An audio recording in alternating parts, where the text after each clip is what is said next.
African traditional medicine is defined as one of the holistic healthcare systems comprising 3 levels of specializations, and these are divination, spiritualism, and herbalism. The traditional healer provides healing services based on culture, religious background, knowledge, attitudes, and beliefs that are prevalent to his community.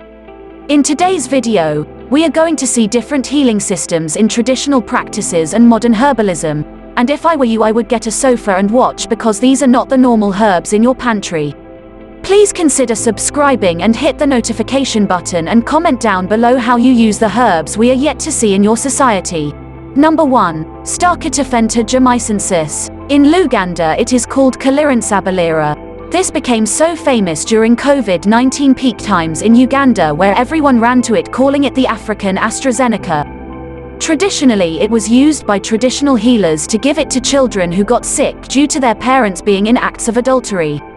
The healers noted that whenever you cheat and you have a baby at home, if you get home and hold the baby gets sick. So to cleanse yourself so that you don't infect the baby, you have to bathe in some herbs, and this is one of them.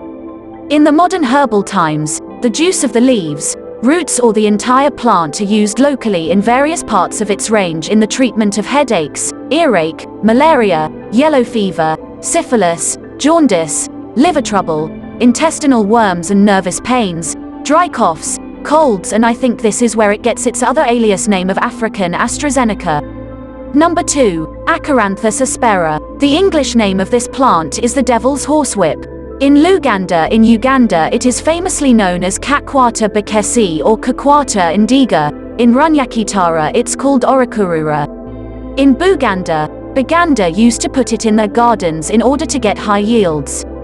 The Banyankole use it to cement their marriages, more so the women, so that their men only think about them. Medically today in Africa, we use the devil's horsewhip as a herbal remedy for hemorrhoids and piles. Roots of the plant are antispasmodic, diuretic, and astringent, so used for the treatment of stomach problems, cholera, dropsy, skin diseases, and rheumatism. It is considered an effective herb for detoxification of the whole body, and if you are up for it in terms of losing weight, take the herb in the morning and evening, due to the scrapping effect of the herb on cholesterol and reduction of fat deposition. To top the herb up, Kenyans use the herb to cure malaria. Number 3. Spatho de Campagnulata, known as the African frame or African tulip. In Uganda it is famously known as Kifa Bakazi, Mona Lisa by the Basoga and Manyara in the Turo land. In case you have never heard of a viral Ugandan babe phrase, please Google it. This tree is so full of women's spices, but besides that, men use the herb traditionally to attract women, and hence the name Kifa Bakazi. In the modern medical world, the herb is used to cure vaginal dryness, where women in many communities drink it as herbal tea.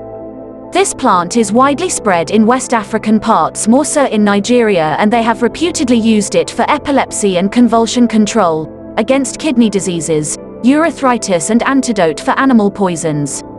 The herb is antimicrobial, hypoglycemic, antifungal, and analgesic, and nephroprotective.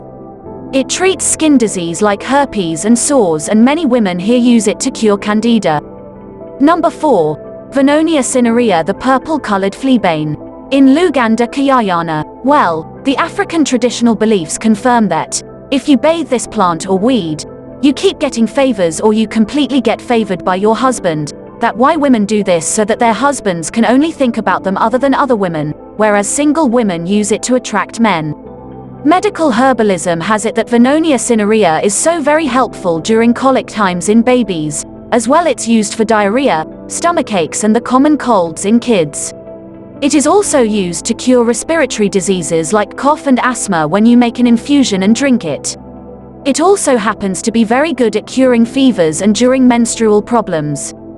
Number 5. Rubia Cordifolia is known as the Indian madder. In Buganda it is called Kasala Bekesi and Akaramata in Runyankole. Traditionally it has been used in the treatment of liver fluke, maggots, dysentery, wounds, and intestinal worms in animals. But it was also discovered that it has anti-cancer activity and is used in the treatment of skin disorders. In the beauty world, madder is considered to be one of the best blood-purifying herbs. It is mainly used to break down blockage in the blood flow and remove stagnant blood. It can both be used externally and internally on the skin for promoting skin whitening. Applying madder powder along with honey or rose water at least twice or thrice a week helps to manage pimples by inhibiting the growth of acne-causing bacteria due to its antioxidant property. Topical application of madder oil and coconut oil reduces inflammation and rashes associated with acne due to its anti-inflammatory properties. Number 6. Hoslandia Oppositor bird's gooseberry. This is referred to as Campagnulata in Luganda in Uganda. The Baganda believed that if you want to fly high and go further like an eagle, you had to bathe in this herb for all the blessings for success, hence its name Campagnulata. As for me, by the time I grew up, yellow fever was very common at the time and my mother used to get this herb. She dried it and boiled it and gave me the infusion and yellow fever never stayed. Modern medicine in Africa, the herb is used as an antipyretic and diuretic. It is a remedy for skin diseases and an antidote against snake bites. Fresh leaves are pounded and used as a poultice for wounds and at times soaked and used as a cooling bath for babies with fevers. In the beauty world, those who want to do nothing with makeup like foundations but so eager to have a spotless, flawless glowy skin without going far with masks and skincare routines, I highly testify to this as it takes me a month without any moisturizer on my skin whenever I drink a cup of this herb every day. And to tell you the truth, I don't know the magic behind this and that whole process of its cleansing. As you can see, there are a number of African traditional medicines out there that are very useful to our health. But we have to seek the doctor's opinions to know the potency and dosage for each herb and whether they are meant for the diseases we think they cure traditionally. Thank you so much for listening. A like is always appreciated, and remember to subscribe and tap the bell button for more health and beauty videos. As always, I wish you great health, wealth and beauty with a lot of happiness.